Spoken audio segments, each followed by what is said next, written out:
warahmatullahi wabarakatuh. Alhamdulillahirabbil alamin. Wassalatu wassalamu ala asyrafil anbiya'i wal mursalin nabiyyina Muhammadin wa ala alihi wa sahbihi wattabi'in wa man tabi'ahum bi ihsanin ila yaumiddin.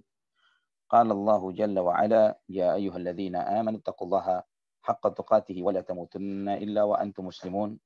Ya ayyuhan nasu taqu rabbakumul ladzi khalaqakum min nafsin wahidah وخلق منها زوجها وبث منهما رجالا كثيرا ونساء واتقوا الله الذي تساءلون به والأرحام إن الله كان عليكم رقيبا يا أيها الذين آمنوا اتقوا الله وقولوا قولا سديدا يصلح لكم أعمالكم ويغفر لكم ذنوبكم ومن يطع الله ورسوله فقد فاز فوزا عظيما أما بعد إخوة الإيمان saudaraku fillah rahimani wa rahimakumullah. Alhamdulillah, segala puji bagi Allah Subhanahu wa taala Ar-Rahmanur Rahim atas rahmat dan kasih sayang Allah anugerahkan bagi kita semuanya. Dengan rahmat dan kasih sayangnya Allah Subhanahu wa taala memperkenankan kita untuk berkumpul kembali untuk mengkaji sirah Nabi yang terbaik, perjalanan hidup Nabi yang mulia Muhammad bin Abdullah sallallahu alaihi wasallam, uswah kita, panutan kita, Sayyidul Anbiya wal Mursalin, pemimpin para nabi dan para rasul, Nabi kita Muhammad bin Abdullah sallallahu alaihi wasallam yang Allah Subhanahu wa taala jadikan beliau sebagai rahmatan lil alamin. Allah jadikan beliau sallallahu alaihi wasallam sebagai penutup para nabi dan para rasul. Allah Subhanahu wa taala jadikan beliau sebagai pemimpin para nabi dan para rasul di dunia dan di akhirat, dan semua manusia akan dikumpulkan kelak dihisab oleh Allah Subhanahu wa taala di bawah panji beliau Muhammad bin Abdullah sallallahu alaihi wa ala alihi wa sahbihi wasallam. Ikhwatal iman, saudaraku fillah rahimani wa rahimakumullah. Kita lanjutkan kajian kita dari sirah Nabi kita Muhammad sallallahu alaihi wasallam.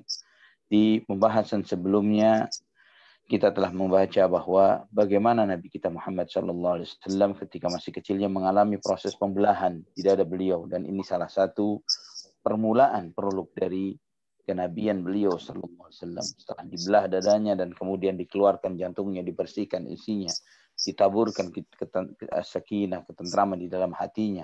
Kemudian Nabi sallallahu alaihi wasallam diberi stempel kenabian di punduk di sisi tulang belikat sebelah kiri Nabi kita Muhammad sallallahu alaihi wasallam. Dan di antara hikmah kenapa ditaruh di sisi sebelah kiri, karena di situ letak jantung Nabi sallallahu alaihi wasallam, dan dibersihkannya jantung seseorang, dada, hati seseorang. Ya, disebutkan hati dari kata bahasa Arab qalb, yang pada hakikatnya secara harfiah bukan berarti hati seperti yang kita pahami dalam organ tubuh seseorang, tapi qalb itu adalah jantung. Ya, qalb itu jantung dalam bahasa Arab. Kalau hati kabid. Ya, namun kalau dikatakan al-qalbu, ya, adalah jantung seseorang. Ikhwatal iman rahimani wa rahimakumullah. Karena di sanalah bertenggernya bisikan-bisikan syaitan. Ya, di sanalah upaya syaitan untuk berusaha untuk menanamkan hal-hal buruk pada hati seseorang. Dan setiap kita memiliki jatahnya sendiri-sendiri dari godaan tersebut. Hanya yang dirahmati oleh Allah Subhanahu wa taala lah mereka-mereka yang dijaga oleh Allah Subhanahu wa taala, dan di antaranya adalah Nabi kita Muhammad bin Abdullah sallallahu alaihi wa ala alihi wa sahbihi wasallam. Ikhwatal iman rahimani wa rahimakumullah, setelah Nabi sallallahu alaihi wasallam dipulangkan ke ibu beliau Aminah binti Wahab, ke ibu beliau, ya, karena kekhawatiran Halimatus Sa'diyah terhadap apa yang dialami oleh Nabi sallallahu alaihi wasallam, Halimah sangat ketakutan dan dia membawa pulang ke rumah ibunya. Ya, ketika itu usia Nabi sallallahu alaihi wasallam adalah 5 tahunan. Ya, Halimah berkata ketika dia menceritakan bagaimana suaminya mengatakan kepada Halimah, "Ya Halimah, laqad khashitu an yakuna hadzal ghulamu qad usib fa'tihi bi ahlihi qabla an yadhhura dzalika bih." Ya, sang suami Halimah mengatakan, yaitu Harith, "Wahai Halimah, saya khawatir anak ini terjangkit penyakit tertentu, maka sebaiknya kita pulangkan sebelum penyakit itu sangat terlihat." Maka kami pun membawanya kepada ibunya. Dan Aminah bertanya kepada Halimah, apa yang menyebabkan engkau membawanya pulang? Sedangkan sebelumnya engkau memaksa untuk agar agar Muhammad ini tetap bersamamu. Ya, Halimah berkata bahwa anak ini sudah saya selesaikan tanggung jawabku terhadapnya. Ya, dan tanggung jawab ini sudah saya selesaikan, sudah saya sapi, sudah saya besarkan, dan saya khawatir banyak peristiwa-peristiwa yang terjadi terhadap anak-anak seusianya. Maka aku kembalikan anak ini kepadamu sebagaimana harapan setiap ibu terhadap anaknya. Kemudian Aminah mengatakan, pasti bukan ini sebabnya. Coba jujurlah kepadaku. Dan kata Halimah, falam tada'ni hatta akhbartuha. Aminah tidak membiarkanku sampai aku menceritakan apa yang aku alami. Faqalat Aminah, atakhawwafti alaihi syaitan? Apakah engkau khawatir bahwa anakku akan digoda oleh syaitan? Maka Halimah mengatakan, iya. Maka Aminah berkata, kalla, wallahi ma li syaitani alaihi min sabilin, wa inna libni la sya'nan da'ihi anki. Tidak akan terjadi, kata Aminah, demi Allah syaitan tidak memiliki jalan untuk menggodanya, dan anakku ini memiliki kedudukan yang wa inna li ibni la sya'nan, bahwa anakku ini ada ceritanya, ada memiliki sesuatu kedudukan yang mulia. Biarkanlah dia. Ini kisah disusuinya Nabi kita Muhammad sallallahu alaihi wasallam oleh Halimah, dan secara detail ini disebutkan oleh Ibnu Hibban di dalam sahihnya, Ibnu Ishaq di dalam sirahnya dengan sanad yang munqati' namun memiliki syawahid yang sahih, memiliki riwayat-riwayat pendukung yang saling menguatkan satu dengan yang lainnya. Ikhwatal iman rahimani wa rahimakumullah, itu usia Nabi kurang lebih berapa? 5 tahunan, ya. Dan ketika usia beliau sallallahu alaihi wasallam 6 tahunan, wafatlah ibu beliau Aminah binti Wahab di Abwa. Ya, Abwa itu salah satu perjalanan setelah dari kota Madinah ke kota Mekkah. Ya, ketika Aminah pulang dari kota Mekkah setelah mengajak Nabi Muhammad SAW yang masih kecil, yang masih usia 6 tahunan ini berziarah ke keluarga paman dari kakek Nabi SAW, dari Abdul Muttalib. Ya, keluarga dari paman kakek Nabi SAW, Abdul Muttalib, di kota Madinah. Al-Hafidz Ibnu Katsir rahimahullah, beliau menyebutkan tentang kapan wafatnya ibu Rasulullah SAW, thumma tuwfiyat ummuhu SAW Aminah binti Wahb wa lahu min al-umri 6 sinin. Wafatnya Aminah binti Wahab ketika itu usia Nabi SAW adalah usianya 6 tahun. Ibnu Qayyim mengatakan wala khilafa anna ummuhu matat baina Makkah wal Madinah bil Abwa. Dan tidak ada perselisihan tentang wafatnya Aminah, ibu Nabi SAW, di Abwa, antara kota Mekah dan kota Madinah. Perjalanan pulang dari kota Madinah setelah menjenguk keluarga dari paman Nabi SAW. Ikhwatal iman rahimani wa rahimakumullah. Dan ketika itu usia Nabi belum menginjak 7 tahun. Artinya usia beliau sallallahu alaihi wasallam 6 tahunan. Dan Nabi sallallahu alaihi wasallam setelah beliau nantinya menjadi nabi, ya setelah sekian waktu, ya setelah beliau SAW diutus oleh Allah Subhanahu wa taala, beliau berkesempatan untuk berziarah ke makam ibunya. Sebagaimana diriwayatkan oleh Imam Muslim dari Abu Hurairah radhiyallahu an, beliau berkata, "Zara Nabi sallallahu alaihi wasallam qabra ummihi fabaka." Nabi sallallahu alaihi wasallam menziarahi kubur ibu beliau sallallahu alaihi wasallam, kemudian beliau menangis. Wa abka man haulahu, dan yang di sekeliling Nabi semuanya menangis. Kemudian Nabi sallallahu alaihi wasallam bersabda, "Ista'dzantu Rabbi an astaghfira li ummi falam ya'dzan li, wa ista'dzantuhu an azura qabraha fa'adzina li." Aku meminta izin kepada Tuhanku agar aku memohonkan ampun untuk ibuku, namun Allah tidak mengizinkanku. Dan aku meminta izin kepada Allah Subhanahu wa taala agar aku menziarahi kuburnya, dan Allah Subhanahu wa taala mengizinkanku untuknya. Hadis ini sahih riwayat Imam Muslim dalam sahihnya dalam Kitabul Janaiz, bab isti'dzanun Nabi sallallahu alaihi wasallam Rabbahu azza wa jalla fi ziyarati qabri ummihi. Ya, dalam bab minta izinnya Rasulullah sallallahu alaihi wasallam kepada Allah Subhanahu wa taala untuk menziarahi kubur ibunya. Juga riwayat ini juga diriwayatkan Imam Ahmad. Imam Ahmad juga meriwayatkan di dalam kitab Musnadnya dengan sanad yang sahih sesuai dengan syarat Bukhari dan Muslim dari Buraidah ibn al-Husayb radhiyallahu anhu, Beliau berkata, kunna ma'an Nabi sallallahu alaihi wasallam. Kami bersama Nabi sallallahu alaihi wasallam.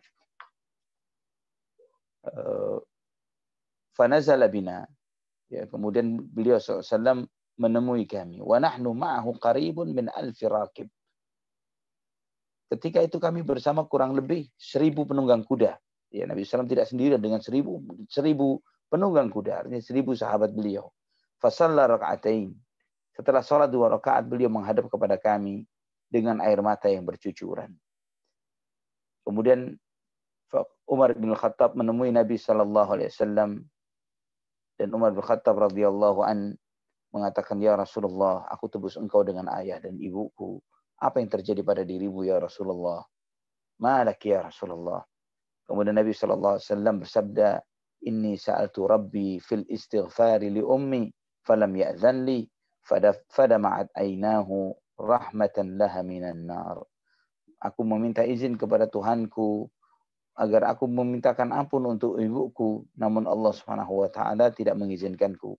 Bercucuran air mata Nabi SAW karena sayangnya beliau kepada ibunya. Ikhwatal iman rahimani wa rahimakumullah. Setelah wafatnya Aminah binti Wahab, setelah wafatnya ibu Nabi SAW, maka Nabi SAW ketika berziarah ini, Rasulullah SAW, ibu beliau Aminah binti Wahab, dan pengasuh Nabi yang bernama Ummu Aiman radhiyallahu anha. Barakah. Ummu Aiman ini membawa pulang Nabi SAW ke kota Mekah. Ya, dibawanya Nabi SAW dan diserahkan kepada kakek Rasulullah SAW, yaitu Abdul Muttalib. Dan Abdul Muttalib sangat menyayangi Rasulullah SAW dengan luar biasa. Melebihi sayangnya kepada salah satu atau keseluruhan anak-anaknya. Dan selalu bersama dengan Nabi SAW. Selalu dekat dengan Rasulullah SAW.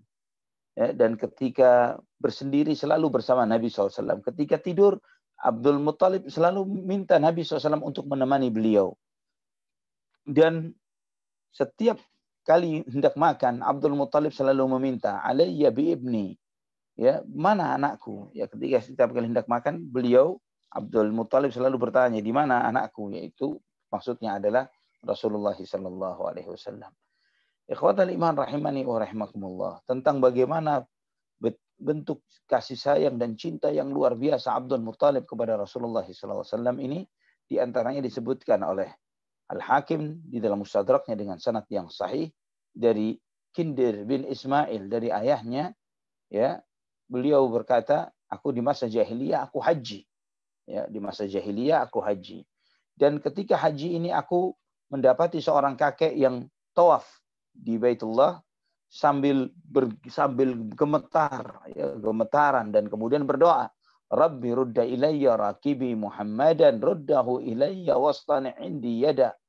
Ya, ya wahai Tuhanku, kembalikanlah kepadaku Muhammad, ya, kembalikanlah kepadaku wahai Tuhanku. Dia meminta seperti itu.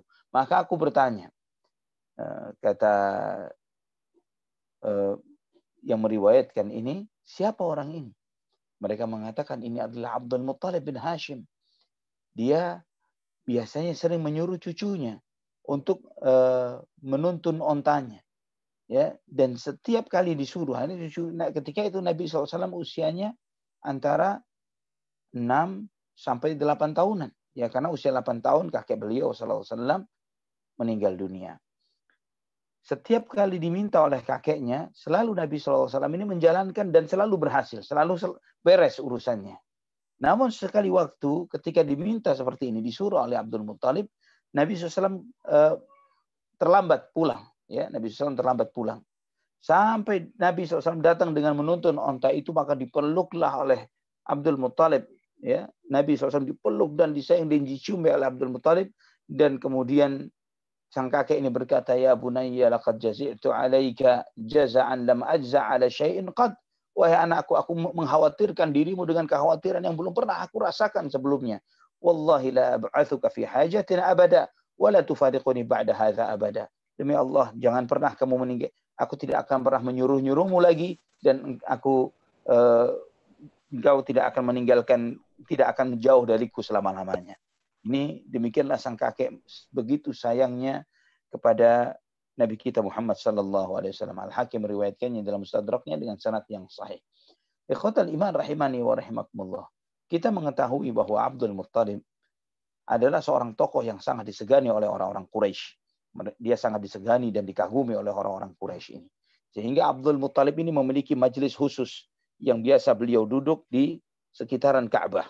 Ya, beliau memiliki majelis khusus yang beliau duduk di sana dan tidak ada seorang pun berani duduk di tempat duduk Abdul Muttalib. Ya, ada di dekat Ka'bah, di bawah teduhannya Ka'bah. Ikhwatal iman rahimani wa rahimakumullah. Biasanya putra-putra Abdul Muttalib duduk di sekeliling beliau. Tidak ada satupun yang berani duduk di tempat yang biasa diduduki oleh Abdul Muttalib. Ya, tidak ada seorang pun karena begitu mereka mengagumi dan segan terhadap ayah mereka, ya Abdul Muttalib.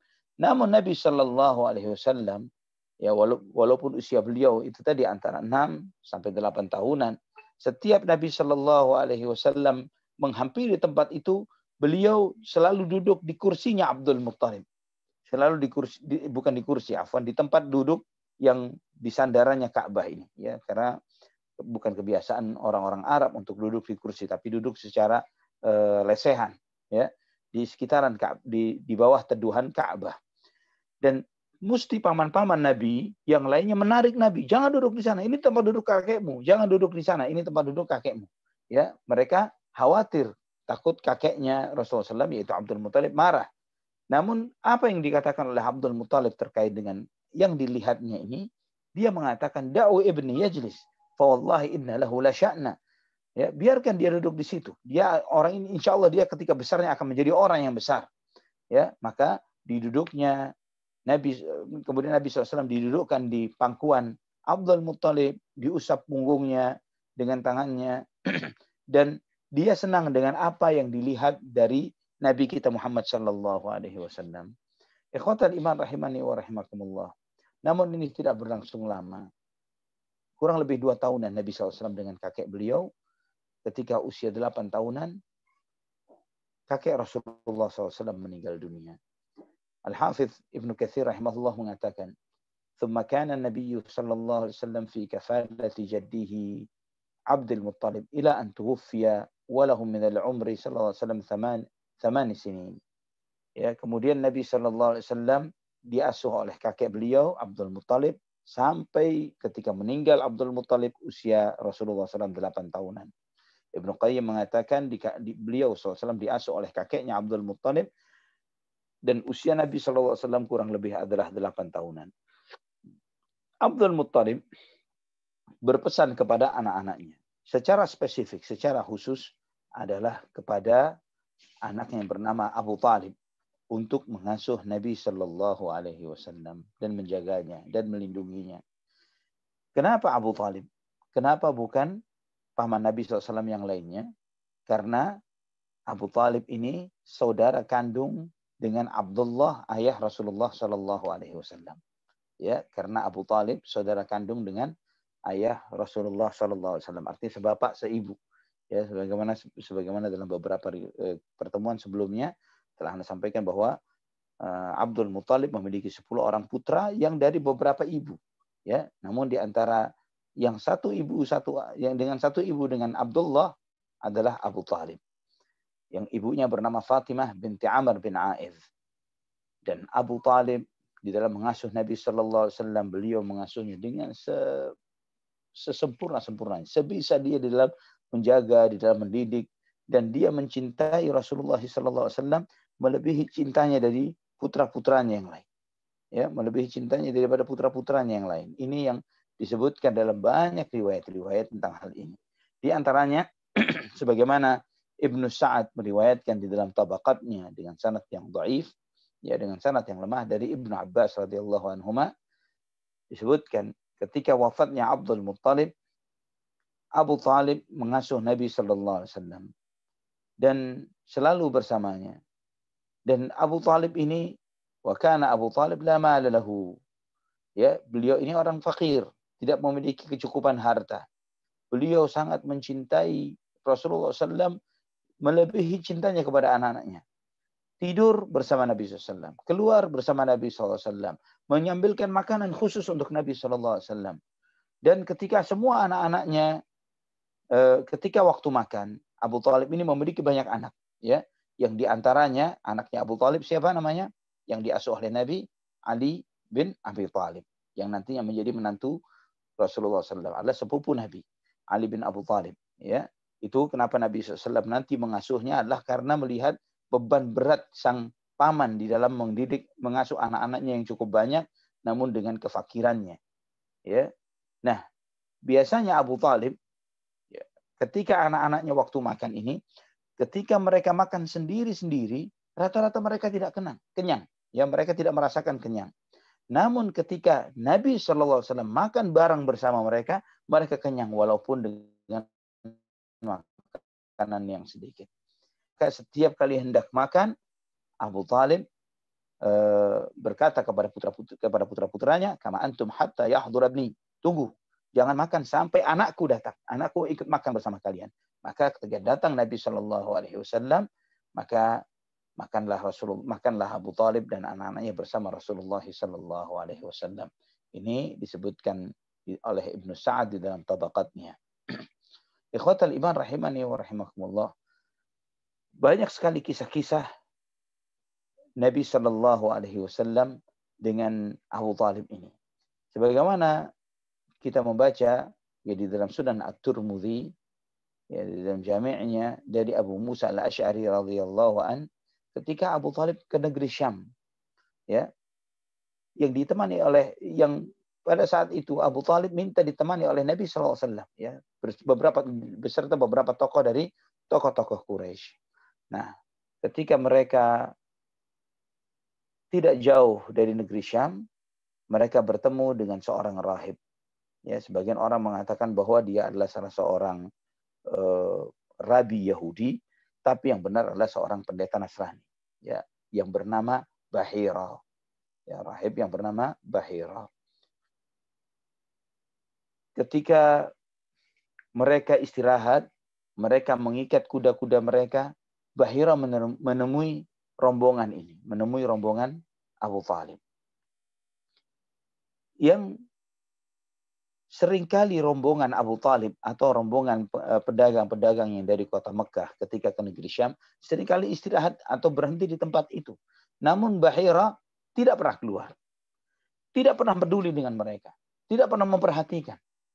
Namun kali ini, ketika mereka mengikat kuda-kudanya, si Bahira ini datang menemui Abu Thalib, melihat mereka.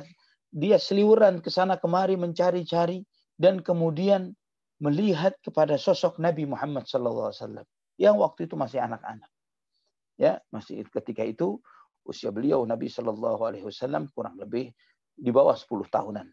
Ya, di bawah 10 tahunan. Ketika melihat Nabi, dituntun tangan Nabi oleh Bahira. Dan Bahira berkata, "Hadza sayyidul alamin, hadza rasulu rabbil alamin, yab'athuhu Allahu rahmatan lil alamin." Ini adalah pemimpin seluruh alam semesta. Anak muda ini, anak kecil ini, dia adalah utusan dari Tuhan seluruh alam semesta, yang akan diutus sebagai rahmat bagi seluruh alam semesta. Kemudian tokoh-tokoh Quraisy yang bersama Abu Thalib bertanya, apa yang kamu tahu tentang anak ini? Apa yang kamu tahu? Maka kata Bahira, ketika saya melihat kalian dari kejauhan, dan kalian persis lagi di dataran tinggi ini, saya perhatikan setiap pohon, batu, semuanya merendahkan dirinya sujud. Dan batu dan pohon ini tidak sujud kecuali kepada seorang nabi. Dan aku melihat tanda kenabian yang ada di belikat kiri, ya, yang seperti buah apel kecil. Kemudian Bahira mengajak mereka bertemu dan diberikan makan oleh dia. Disambut, dijamu oleh Bahira. Ikhwatal iman rahimani wa rahimakumullah. Ketika itu Nabi SAW didiamkan, sedang merawat onta-onta dari rombongan ini. Dan kemudian mereka ketika dipanggil oleh Bahira untuk makan, Bahira meminta untuk memanggil Nabi SAW. Panggil anak muda Muhammad ini, ajak dia kemari. Diperhatikan oleh Bahira bahwa bagaimana awan ini selalu menaungi Rasulullah sallallahu alaihi wasallam. Dan ketika mereka mendatangi Nabi sallallahu alaihi wasallam, maka mereka melihat bagaimana bayang-bayang pohon itu menutupi Rasulullah sallallahu alaihi wasallam. Setiap Nabi duduk, bayang-bayang itu menutupi Rasulullah sallallahu alaihi wasallam. Maka Bahira berkata kepada tokoh-tokoh Quraisy ini, "Unzur ila fai'is syajarati ma'ala alaih." Perhatikan bagaimana bayang-bayang pohon itu menutupinya. Ketika dia sedang berbicara seperti itu, memberitahukan tentang keadaan Rasulullah SAW, Nabi yang bakal diutus ini, dan dia menasihatkan kepada rombongan ini, jangan meneruskan perjalanan mereka ke negeri Romawi. Jangan ke Syam. Jangan ke negeri Romawi. Karena ketika mereka sampai ke Romawi, ke negeri Syam, maka mereka akan melihat dan mengetahui dengan ciri-ciri dan sifat yang ada yang diketahui, dan mereka akan membunuhnya. Ya, mereka akan membunuhnya. Dan ketika terjadi seperti ini, tidak lama datanglah kurang lebih 7 orang datang dari negeri Romawi. Ya, ketika itu Abu Talib sedang bersama mereka. Rombongan Abu Talib sedang bersama Bahira. 7 orang ini baru datang dari negeri Syam. Orang-orang Syam. Ditanya, kenapa kalian? Ada apa kalian kemari? Maka 7 orang ini mengatakan bahwa kami datang untuk mencari berita akan munculnya Nabi yang katanya dari arah sini. Setiap penjuru kami diutus untuk mencari informasi akan hal itu. Dan kami telah diberitahukan akan berita kenabian orang ini, akan berita kenabian yang akan lahir pada masa ini. Dan kami melalui jalur ini. Maka Bahira pun bertanya kepada 7 orang itu, apakah kalian adalah utusan-utusan terbaik yang dikirim untuk mencari info tentang hal ini? Mereka mengatakan, ya, kami memang mendapatkan informasi juga bahwa dari jalur inilah nanti Nabi itu akan diutus. Kemudian Bahira bertanya kepada 7 orang dari orang-orang Romawi ini, ara'aitum amran aradallahu an yaqdiyahu hal yastati'u ahadun minan nasi raddahu? Apa menurut pendapat kalian? Jika Allah Subhanahu wa taala ingin menetapkan salah satu ketetapannya, apakah ada di antara manusia bisa menolak ketetapan Allah? Maka mereka 7 rombongan ini berkata, lah, tidak ada. Maka kata Bahira, nanti jika Nabi itu muncul, taatlah kamu kepadanya. Maka mereka pun pergi. Ikhwatal iman rahimani wa rahimakumullah. Setelah 7 orang itu dari Romawi ini pergi, Bahira pun menemui rombongan Abu Talib dan bertanya, anshudukumullah ayyukum waliyuh. Saya bertanya, siapa walinya anak ini? Siapa walinya anak ini? Maka Abu Talib pun berdiri menemuinya. Dan sampai terus diomongin oleh Bahira agar Abu Talib membatalkan perjalanannya. Ya, agar Abu Talib membatalkan perjalanannya ke negeri Syam.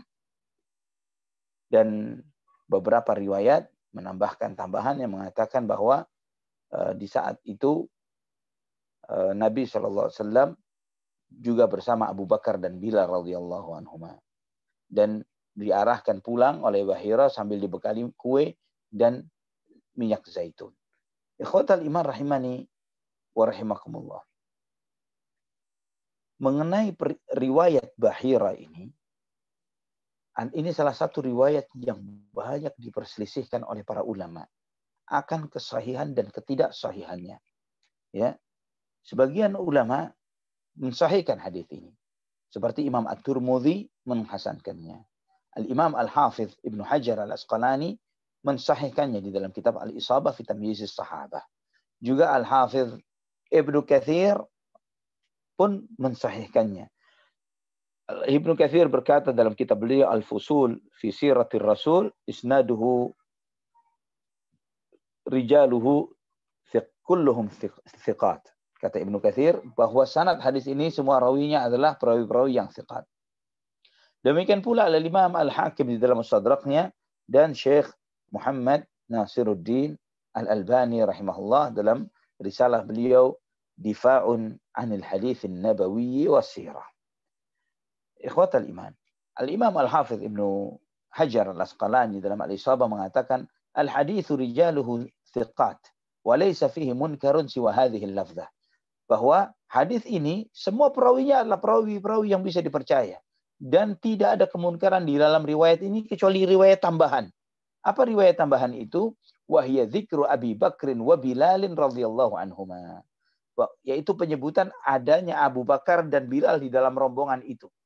Fatuhmalu ala annaha mudrajatun fihi muqtata'atun min haditsin akhar.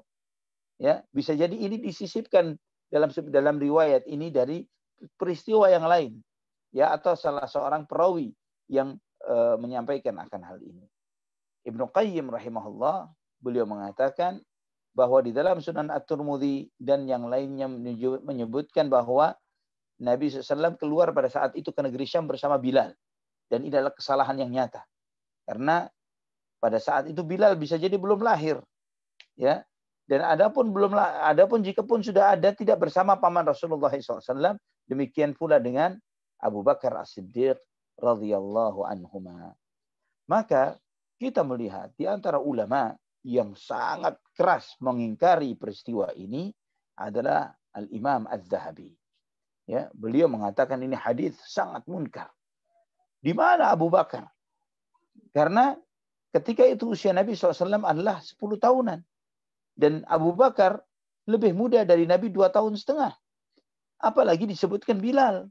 Kapan adanya Bilal? Karena Bilal ini baru ada ceritanya ketika dia menjadi budak dan kemudian dibeli oleh Abu Bakar As-Siddiq setelah diutusnya Nabi SAW. Dan bisa jadi ketika peristiwa ini Bilal belum lahir.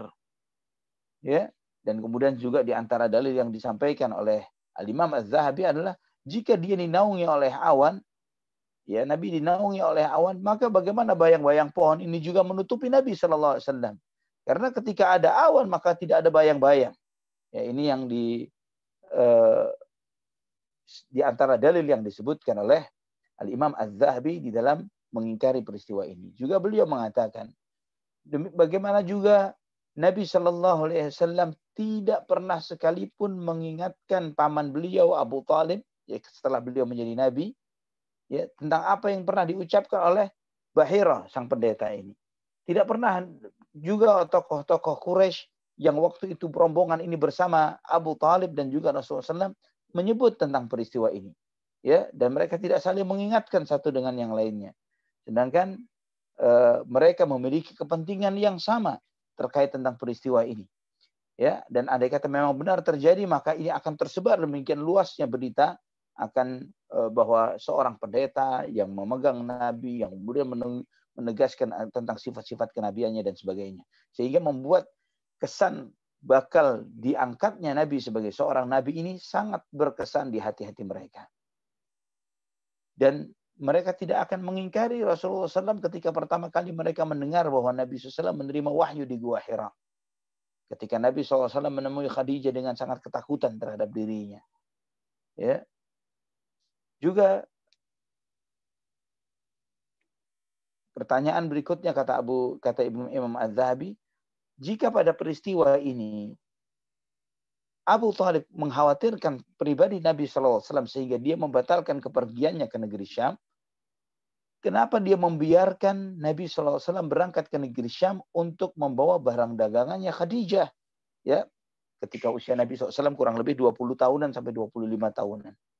Ya, dan juga kemudian beliau menyampaikan bahwa di dalam hadis ini ada beberapa riwayat-riwayat yang munkar dan serupa dengan beberapa riwayat-riwayat yang mungkin diriwayatkan oleh sebagian oleh tokoh-tokoh tasawuf. Ya, dan ikhwatal iman rahimani wa rahimakumullah, juga disebutkan juga bahwa Ibnu Aiz meriwayatkan yang maknanya di dalam maghazi yang ditulisnya tanpa menyebutkan wa ba'atha ma'ahu Abu Bakar dan Bilal. Jadi ada salah satu riwayat yang lain yang menyebutkan tanpa penyebutan penyertaan Abu Bakar dan Bilal di situ. Juga Ibnu Ishaq menyebutkan dengan riwayat yang serupa dengan apa yang disampaikan oleh Imam At-Tirmidzi tanpa penyebutan Abu Bakar dan Bilal radhiyallahu anhuma. Tapi dia menyebutkan riwayat ini tanpa sanad. Sedangkan Ibnu Ishaq, beliau adalah salah seorang imam besar dari imam yang mendalami sirah Nabi sallallahu alaihi wasallam, maka riwayat ini insya Allah bisa diriwayatkan dan bisa dimanfaatkan, bisa didengar. Dan ini sangat tersebar berita bertemunya Nabi SAW dengan sang pendeta ini, Bahira Ar-Rahib, sampai salah seorang penyair yang bernama Ahmad Syauqi, beliau mengatakan dalam salah satu syairnya, lamma ra'ahu Bahira qala na'rifuhu bima hafizna minal asma'i wassiyami. Ketika Bahira melihat sosok Nabi SAW, dia berkata, saya mengenalinya dari apa yang kami hafal dari nama dan sifat-sifatnya. Ikhwatal iman rahimani wa rahimakumullah. Peristiwa ini, ya, kita melihat bahwa para ulama ahli hadis secara umum mensahihkan riwayat ini. Cukuplah nama-nama seperti Ibnu Hajar Al-Asqalani dan juga Imam Ibnu Katsir rahimahullah, Al-Imam Syekh Muhammad Nasiruddin Al-Albani mensahihkan riwayat ini. Ikhwatal iman rahimani wa rahimakumullah. Dari peristiwa ini kita mengambil hikmah, di antaranya adalah bahwa sifat Nabi Shallallahu Alaihi Wasallam sangat dikenali oleh orang-orang ahlul kitab sebelum beliau. Ya, mereka mengenali risalah Nabi Shallallahu Alaihi Wasallam. Jadi, ketika nanti Nabi Shallallahu Alaihi Wasallam memproklamirkan kenabian beliau dan kerasulan beliau dan diingkari oleh orang-orang ahlul kitab, Yahudi dan Nasrani, mereka mengingkarinya dengan penuh kesadaran. Mereka tahu dan sadar bahwa Rasulullah SAW adalah Nabi utusan Allah Subhanahu wa Ta'ala. Allah Subhanahu wa Ta'ala berfirman di dalam surat Al-Baqarah ayat 89. وَلَمَّا جَاءَهُمْ كِتَابٌ مِّنْ عِنْدِ اللَّهِ مُصَدِّقًا لِمَا مَعَهُمْ وَكَانُوا مِنْ قَبْلُ يَسْتَفْتِحُونَ عَلَى الَّذِينَ كَفَرُوا فَلَمَّا جَاءَهُمْ مَا عَرَفُوا كَفَرُوا بِهِ فَلَعْنَةُ اللَّهِ عَلَى الْكَافِرِينَ. Ya, Allah Subhanahu wa Ta'ala berfirman, ketika datang kepada mereka sebuah kitab yang datang dari sisi Allah Subhanahu wa Ta'ala dan membenarkan apa yang ada bersama mereka. Al-Quran yang membenarkan Taurat, yang membenarkan Injil yang ada di kalangan ahlul kitab. Wa kanu min qablu yastaftihuna 'ala alladziina kafaru. Padahal mereka orang-orang ahlul kitab ini, terutama Yahudi yang ada di kota Madinah, selalu meminta pertolongan kepada Allah dan juga selalu menyampaikan kepada orang-orang Aus dan Khazraj yang ada di kota Madinah pada saat itu, bahwa sebentar lagi akan diutus seorang nabi. Dan nabi itu akan ada di sini. Dan ketika nabi itu diutus, kami akan beriman kepadanya. Kami akan berperang melawan kalian. Kami akan mengalahkan kalian. Sebelum diutusnya Nabi Muhammad SAW, ucapan ini sudah biasa disampaikan oleh orang-orang ahlul kitab di Jazirah Arab. Ya, ketika orang-orang ahlul kitab ini Yahudi atau Nasrani kesal dengan sikap sebagian masyarakat Arab jahiliyah, maka orang-orang ahlul kitab mengatakan sebentar lagi akan diutus seorang nabi. Nabi itu akan bersama kami. Nabi itu kami akan berjuang bersama, berjihad bersama kami, akan mengalahkan kalian dan yang lain sebagainya. Ya, dan wallahu a'lam bishawab. Mereka orang-orang Yahudi dan Nasrani sampai hari ini pun, ya, mereka memperdebatkan sosok Mesias. Ya, sosok Mesias yang mereka debatkan yang akan menolong mereka mengembalikan kejayaan nabi-nabi sebelumnya dan seterusnya. Padahal wallahu a'lam bishawab, sosok itu adalah Nabi kita Muhammad sallallahu alaihi wa alihi wa sahbihi wasallam. Ikhwatal iman rahimani wa rahimakumullah. Wa kanu min qablu yastaftihuna 'ala alladziina kafaru. Sebelumnya mereka seringkali menyebut akan munculnya nabi ini akan memberikan kemenangan bagi mereka melawan orang-orang yang menjadi musuh mereka. Falamma ja'ahum ma 'arafu kafaru bih. Namun ketika datang nabi ini sesuai dengan ciri-ciri yang mereka kenali dan mereka ketahui, mereka mengingkarinya. Mereka tidak mau beriman. Fala'natullahi 'alal kafirin. Maka laknat Allah bagi orang-orang kafir. Perhatikan dalam ayat ini ikhwatan iman, surat Al-Baqarah ayat 89, bagaimana Allah Subhanahu wa Ta'ala mengatakan orang-orang ahlul kitab yang tidak beriman kepada Nabi Muhammad sallallahu alaihi wasallam dikatakan sebagai orang-orang kafir. Maka kita tidak meragukan lagi bahwa kalau ditanya apakah Yahudi dan Nasrani itu kafir? Naam, ya, berdasarkan ayat Al-Qur'an. Di antaranya firman Allah Subhanahu wa Ta'ala dalam surat Al-Baqarah ayat 89 ini, juga firman Allah Subhanahu wa Ta'ala dalam surat Al-Bayyinah, innal ladzina kafaru min ahlil kitabi wal musyrikin fi nari jahannam khalidina fiha ulaika hum syarrul bariyah. Sesungguhnya orang-orang kafir. Siapa mereka? Innal ladzina kafaru min ahlil kitabi wal musyrikin, dari ahlul kitab, yaitu Yahudi dan Nasrani, dan orang-orang musyrik. Fi nari jahannam, mereka berada dalam api neraka, khalidina fiha, mereka kekal di dalamnya, ulaika hum syarrul bariyah, dan mereka adalah seburuk-buruknya makhluk. Ya, kita melihat dalam ayat itu ikhwatal iman rahimani wa rahimakumullah, bahwa Allah Subhanahu wa taala menyebutkan ahlul kitab adalah bagian dari orang-orang kafir. Jadi kita tidak perlu membimbangkan dan meragukan, ya, karena di zaman yang seperti ini banyak dai, banyak ustadz, banyak yang bahkan dengan pakaian jubah syekh dan lain sebagainya, kemudian dia mengajarkan keyakinan-keyakinan di luar apa yang diajarkan Al-Quran dan sunnah Nabi Shallallahu Alaihi Wasallam. Allahul musta'an wala haula wala quwata illa billah. Kemudian hikmah berikutnya dari kisah Bahira Ar-Rahib ini adalah pembenaran dari seorang pendeta, ya, seorang pendeta ahlul kitab, tokoh dari tokoh ahlul kitab, akan kebenaran kenabian Nabi Muhammad sallallahu alaihi wasallam. Dan ini, ya, ikhwatal iman rahimani wa rahimakumullah, kesaksian yang bersumber dari mereka, terutama dari tokoh-tokoh agama mereka, adalah kesaksian yang paling kuat di dalam membalik segala permusuhan mereka terhadap Islam dan terhadap nabinya kaum muslimin Nabi Muhammad sallallahu alaihi wasallam.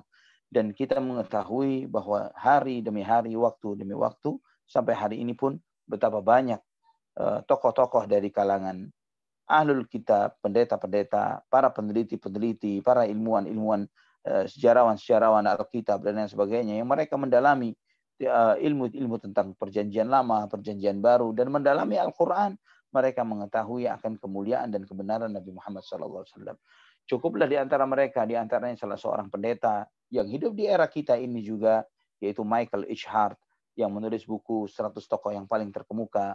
Ya, di dalam buku itu dia seorang pendeta, dia seorang Nasrani, ya, dan dia menyebutkan 100 tokoh yang paling berpengaruh di dalam kehidupan manusia, dan dia menempatkan Nabi Muhammad sallallahu alaihi wasallam nomor 1, ya, di atas Yesus, di atas Siddhartha Buddha Gautama, di atas Paulus, di atas tokoh-tokoh yang dianggap sangat berpengaruh di dalam kehidupan manusia, ya.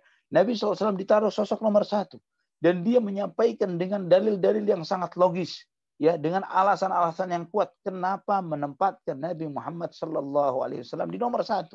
Ya, disebutkan dari sisi leadership dan kepemimpinan, dari sisi sebagai juru selamat bagi pengumat dan pengikutnya, yang menyelamatkan mereka dari keterpurukan menjadi kejayaan, yang menjaga mereka dunia dan akhirat, lahir dan batin, dan seterusnya.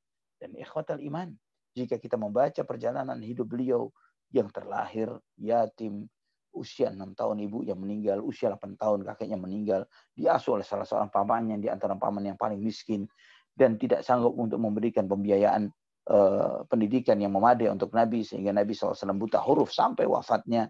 Ya, kemudian Nabi SAW menjadi tokoh pemimpin yang sangat dihormati, disegani, dimuliakan, dan sangat berpengaruh untuk seluruh kehidupan umat manusia.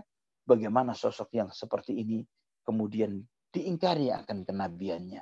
Mustahil muncul sosok seperti ini dari pendidikan murni, dari pendidikan manusia, bentukan manusia. Mustahil jika bukan dari ketetapan Allah Subhanahu wa taala. Ikhwatal iman rahimani wa rahimakumullah. Sebagian di antara faedah yang lain adalah sebagian orang-orang Nasrani, ya, kaum misionaris Kristen ini, di antara mereka ada yang mengatakan bahwa apa yang diajarkan Muhammad ini adalah dari hasil apa yang dipelajarinya dari sang pendeta ini. Ya, mereka mengatakan Muhammad dapat ilmu dari Bahira, sang rahib, sang pendeta ini. Ya, mereka mengatakan seperti itu. Maka kita jawab asumsi ini, anggap itu benar.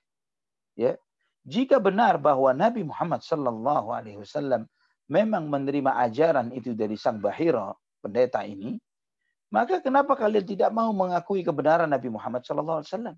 Jika memang Nabi hanya mengcopy paste apa yang disampaikan oleh sang pendeta.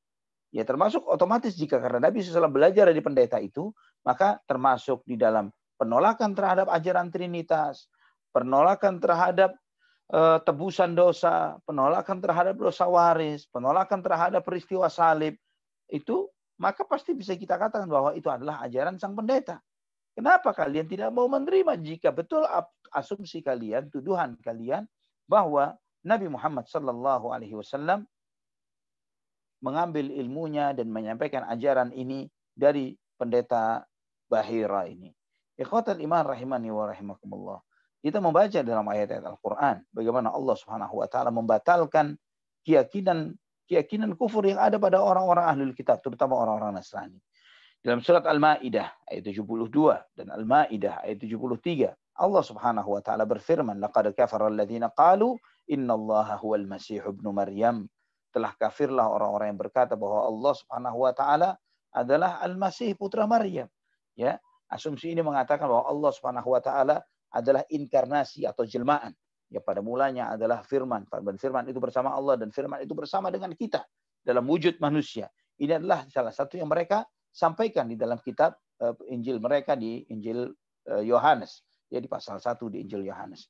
Ikhwatal iman rahimani wa rahimakumullah. Mereka mengatakan bahwa Allah Subhanahu wa taala menyatu pada sosok Isa. Namun Allah Subhanahu wa taala telah tegaskan dalam Al-Qur'an, dalam wahyu yang disampaikan oleh Nabi Muhammad sallallahu alaihi wasallam, "Laqad kafara alladziina qalu innallaha huwal masih ibnu Maryam." Telah kafirlah orang yang mengatakan bahwa Allah Subhanahu wa taala adalah Al-Masih putra Maryam. Juga di ayat berikutnya, laqad kafara alladziina qalu innallaha tsalitsu tsalatsah wa ma min ilahin illa ilahu wahid. Sungguh telah kafirlah orang-orang yang mengatakan bahwa Allah Subhanahu wa taala adalah salah satu oknum dari oknum-oknum Trinitas. Ya, salah satu dari oknum Trinitas. Wa ma min ilahin illa ilahu wahid. Dan tidak ada ilah, tidak ada sesembahan yang layak disembah kecuali hanya satu ilah, yaitu Allah Subhanahu wa taala. Dan juga ikhwatal iman rahimani wa rahimakumullah. Itulah keanehan orang-orang Nasrani. Ketika mereka mengatakan bahwa Nabi Shallallahu Alaihi Wasallam mengambil ilmunya dari sang pendeta ini, kenapa mereka tidak menerima? Ya, kenapa mereka tidak menerima ketika Nabi SAW mengajarkan akan hal ini? Dan juga ikhwatal iman, jika Nabi SAW misalnya tuduhan mereka mengatakan bahwa oh ya, memang Nabi SAW belajar dari pendeta Bahira, namun dia mengotak-atik, merevisi, memperbaiki, kemudian menambahkan, mengurangi sebagian atau sebagian kecil atau sebagian besar dari apa yang diajarkan oleh sang pendeta, sehingga dalam bentuk dan konsep yang lebih utuh, lebih baru, yaitu konsep Islam. Kita tanyakan kepada orang-orang Nasrani tersebut, kepada para misionaris-misionaris dan orientalis-orientalis ini, kita tanya kepada mereka, artinya ajaran Nabi Muhammad menurut pemahaman kalian, wahai para misionaris Kristen, bahwa ajaran Nabi Muhammad SAW adalah hasil rekayasa dan buatan Nabi Muhammad SAW. Dan mengambil di antara sumbernya adalah dari ajaran kalian. Artinya ajaran mereka yang asli, ajaran Nabi Muhammad SAW adalah palsunya. Ya, artinya imitasinya. Aslinya ajaran mereka. Kita tanya, jika aslinya mereka, imitasinya adalah yang disampaikan oleh Nabi SAW, kenapa imitasinya bisa lebih bagus daripada aslinya? Kenapa imitasinya lebih bagus daripada aslinya? Ya, bagaimana konsep ajaran tauhid di dalam Islam? Yang sangat sederhana. Qul huwallahu ahad, Allahus samad, lam yalid wa lam yulad wa lam yakul lahu kufuwan ahad. Katakan Allah itu esa. Allah tempat bergantungnya seluruh makhluk. Allah tidak beranak dan tidak diperanakkan, dan tidak ada sesuatu pun yang selevel dan setara dengan Allah Subhanahu wa taala. Sangat sederhana. Konsep ketuhanan ini sangat sederhana. Dipahami oleh anak kecil yang kita ajarkan, dipahami oleh profesor yang paling canggih dan paling pintar sekalipun ketika menanya tentang konsep ketuhanan. Sekarang kita tanya kepada mereka, bagaimana Anda menceritakan tentang ketuhanan kalian? Trinitas. Apa yang kalian pahami? Apa yang kalian bisa ajarkan membuat kami paham bahwa 1 ditambah 1 ditambah 1 sama dengan 1. Ya, ini keyakinan mereka. Bahwa 1 tambah 1 tambah 1 bukan 3, tapi 1. Ya, ini keyakinan Trinitas. Jadi kita tanya, bagaimana melogikakan hal ini? Banyak tokoh-tokoh agama mereka, tokoh agamanya, ilmuwannya, pakar-pakarnya, mereka menjadikan permasalahan Trinitas adalah permasalahan yang paling pelik, yang paling susah dicerna, yang paling tidak bisa dijelaskan, dan beragam asumsi-asumsi. Ya, belum lagi kekacauan yang ada di dalam kitab suci mereka, yang demi versi mereka munculkan, ya,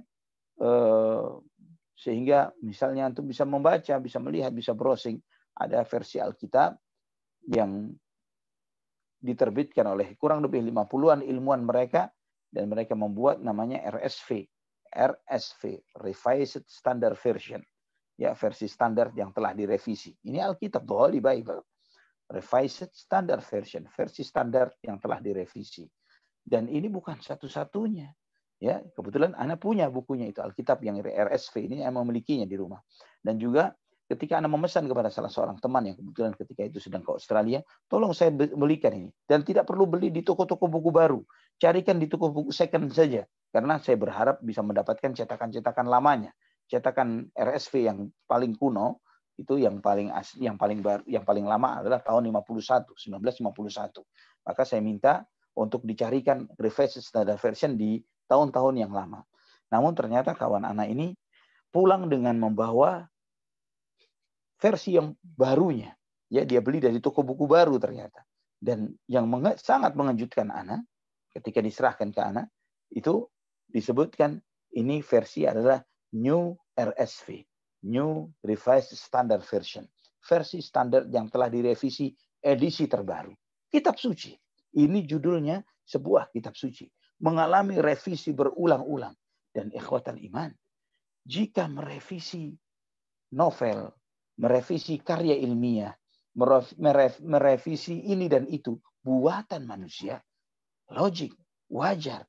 Karena setiap buatan manusia banyak cacat dan kekurangannya. Lau kana min indi ghairillah lawajadu fihi ikhtilafan katsira. Andai kata Al-Qur'an itu dari selain Allah, niscaya mereka akan mendapati banyak perselisihan di dalamnya. Ini penegasan yang paling sederhana yang Allah sampaikan di dalam surat An-Nisa. Ya, bahwa jika kamu ingin mengetahui sesuatu itu dari Allah atau bukan, ada perselisihan tidak di dalamnya. Jika ada perselisihan di dalamnya, mustahil dari Allah Subhanahu wa taala.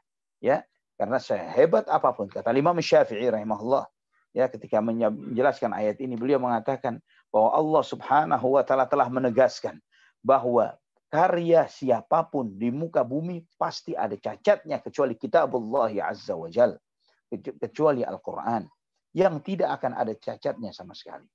Maka ya ikhwatal iman, ketika mereka berani merevisi kitab suci, ketika mereka berani mengatakan bahwa bagaimana ucapan manusia bisa berubah menjadi bagian dari firman Tuhan, ini adalah proses yang luar biasa. Ya, bagaimana merubah ucapan manusia yang dhaif, yang lemah, seperti antum, seperti Anda dan yang lainnya, kemudian tiba-tiba Allah berfirman, ya, dan ternyata ucapan manusia biasa. Ini adalah proses yang sangat dahsyat yang dilakukan oleh tokoh-tokoh ahlul kitab dengan agama mereka. Ikhwatal iman rahimani wa rahimakumullah. Ini beberapa faedah yang bisa kita ambil dari peristiwa Bahira Ar-Rahib ini. Kemudian ikhwatal iman, kita mengetahui bahwa Abu Talib orang yang miskin, yang fakir. Ketika pulang dari Syam dengan tidak melanjutkan perjalanannya, maka Nabi SAW terpikir untuk meringankan beban pamannya ini. Ya, maka Nabi SAW menyibukkan dirinya di masa mudanya ini, di usia 10 tahunannya ini, dengan menggembala kambing. Ya, beliau menggembala kambing. Kambing siapa? Bukan kambing milik beliau. Ya, kambing beberapa orang-orang yang ada di kota Mekah. Dengan menerima beberapa upah, ya, beberapa dirham yang diterima oleh Nabi SAW. Dan ini adalah bagaimana Nabi SAW menjadi suri tauladan yang mulia dalam kemandirian, ya, dalam kemandirian di masa kecil dan di masa remaja beliau sallallahu alaihi wasallam. Beliau sallallahu alaihi wasallam biasa menjalani hidup yang susah, sehingga Ahmad Syauqi rahimahullah beliau mengatakan kana Rasulullah fi syababihi la yad'u ar-rizqa wa tarqa babihi. Ya, beliau mengatakan bahwa Rasulullah sallallahu alaihi wasallam di masa mudanya beliau tidak pernah membiarkan rezekinya bersumber dari mengetuk pintu demi pintu. Ayyu rasulin aw nabiyyin qablahu lam yatlubir rizqa wa yabghi sublah. Siapakah rasul atau nabi sebelum beliau yang tidak mencari rezeki dan mencari jejak-jejak rezeki? Musa al-kalim istujira istijaran wa kana Isa fi as-saba najjara. Musa alaihissalam adalah menjadi seorang karyawan yang disewa, yang dibayar. Ya, dan juga Nabi Isa alaihissalam adalah seorang tukang kayu. Ya, ikhwatal iman rahimani wa rahimakumullah. Imam Bukhari meriwayatkan dalam sahihnya dari Abu Hurairah bahwa Nabi sallallahu alaihi wasallam beliau sendiri menegaskan, ma ba'atsallahu nabiyyan illa ra'al ghanam. Tidaklah Allah mengutus seorang nabi kecuali nabi itu adalah penggembala kambing. Para sahabat bertanya, wa anta ya Rasulullah? Nabi SAW mengatakan, na'am, kuntu an'aha ala qararita di ahli Makkah. Ya, saya juga mengembalakan kambing untuk mendapatkan upah beberapa dirham dari beberapa penduduk Mekah. Pernah sekali waktu Nabi safar dengan beberapa temannya dan kemudian dengan beberapa sahabat beliau, kemudian Nabi SAW ketika berbagi tugas dengan para sahabatnya, Nabi SAW meminta kepada sebagian sahabat yang mencari makanan untuk makanan kambing. Nabi mengajarkan, ambillah ranting dari pohon arak, yaitu pohon siwak yang sudah menghitam. Ya, carilah yang sudah menghitam, itu yang lebih disukai oleh kambing, kata Nabi SAW. Sehingga para sahabat heran, ya Rasulullah, seperti apa yang kau sampaikan ini tidak diketahui kecuali oleh seorang yang biasa mengembalakan kambing. Maka Nabi SAW mengatakan, ya, saya mengembalakan kambing. Imam Bukhari juga meriwayatkan dalam Al-Adabul Mufrad, At-Tayalisi dalam Musnadnya dengan sanad yang sahih dari Abdah bin Hazan, bahwa Nabi SAW bersabda, bu'itha Musa wa huwa ra'i ghanamin, wa bu'itha Dawud wa huwa ra'i ghanamin, wa bu'itha ana wa ana ar'a ghanaman li ahli bi ajyad. Bahwa Musa diutus oleh Allah dan beliau adalah seorang pengembala kambing. Dawud alaihissalam, Nabi Dawud alaihissalam diutus, sedangkan beliau juga berprofesi sebagai seorang pengembala kambing. Dan aku pun diutus oleh Allah dan aku juga mengembalakan kambing di Ajyad, ya, beberapa tahun ada di kota Mekah, satu tempat, ya, salah satu gunung yang ada di kota Mekah namanya Gunung Ajyad, yang sekarang ini ada beberapa hotel yang disebut dengan Makarim Ajyad dan yang lain sebagainya di sekitar sana.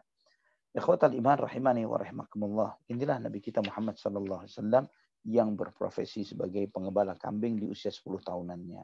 Dan banyak hikmah besar disampaikan oleh para ulama terkait tentang profesi para nabi, kenapa mereka mengembalakan kambing, kenapa juga kambing, kenapa bukan sapi, kenapa bukan onta, dan yang lain sebagainya, yang insya Allah pada kajian akan datang, kita akan membahas hikmah di balik penggembalaan Nabi SAW,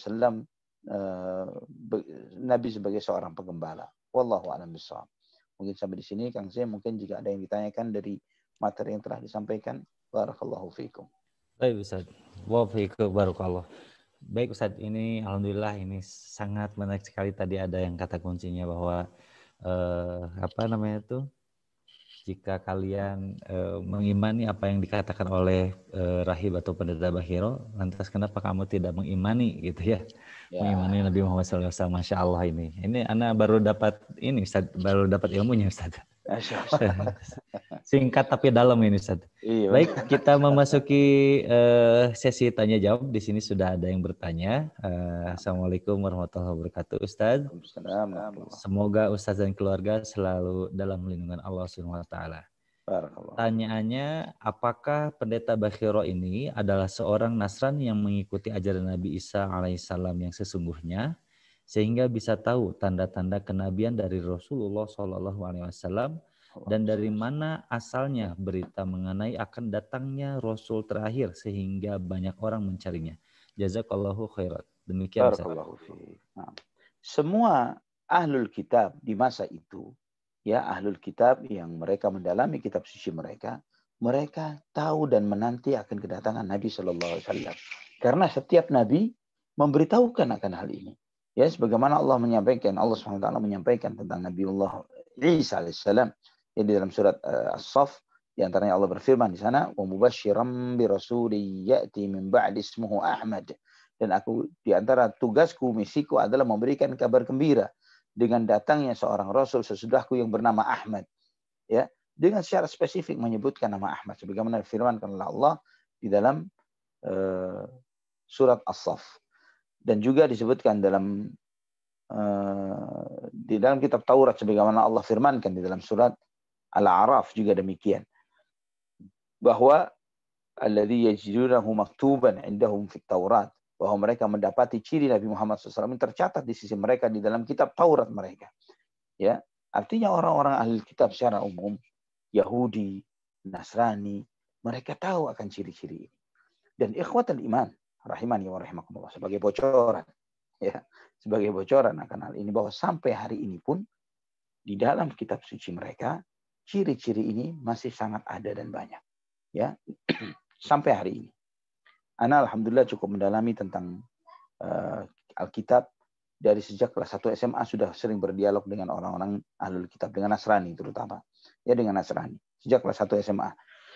Sampai hari ini alhamdulillah Ana juga sebagai ketua pembina dari Mu'alaf Center Indonesia, dan Ana ingat dahulu ketika masih kuliah ya, di kuliah umum ini sering ketika ada jam kosong gitu ya, dosen tidak ada, saya ajak beberapa teman Nasrani untuk berdialog. Ya, saya ajak berdialog, dan ketika eventnya misalnya event yang saya lihat misalnya eventnya ini dekat dengan Natalan misalnya, maka saya ajak mereka dialog dengan temanya, konteksnya adalah tentang Natal.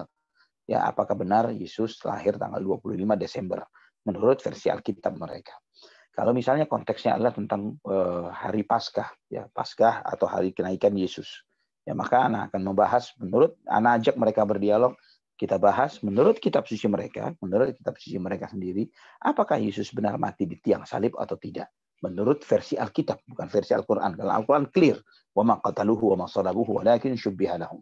Nah, juga misalnya ketika konteksnya ternyata ada event-event tertentu mungkin di kalender yang mungkin terkait dengan beberapa perayaan sebagian umat Islam, ya, maka saya tanya kepada mereka, coba kita berdialog, apa kata Bible, apa kata Alkitab tentang Nabi Muhammad Shallallahu Alaihi Wasallam? Ya, ketika sebagian mereka mengatakan nggak ada, nggak ada berita Nabi Muhammad dalam kitab suci kami. Ya, maka saya jawab, kalian ini selalu mengatakan bahwa Alkitab ini adalah buku yang mengandung pelajaran yang sangat besar, ya, mengandung hikmah-hikmah yang sangat dalam. Alkitab juga menyebutkan tentang peristiwa-peristiwa yang bakal terjadi di akhir zaman, ya. Bahkan salah seorang ilmuwan mereka, ulama Alkitab, sampai menulis sebuah buku yang berjudul The Bible Code, ya, kode-kode Bible. Ya, di dalam The Bible Code itu sampai mereka menyebutkan adanya perdana menteri Yahudi yang akan mati dibunuh, ketembak, ya, sampai urusan beberapa belas atau 10 tahun atau belas tahun yang lalu ada hebohnya serangga yang disebut Tomcat, ya. Nah, Tomcat ini mereka pun mengatakan bahwa Alkitab pun memberitahukan, meramalkan akan adanya Tomcat, ya.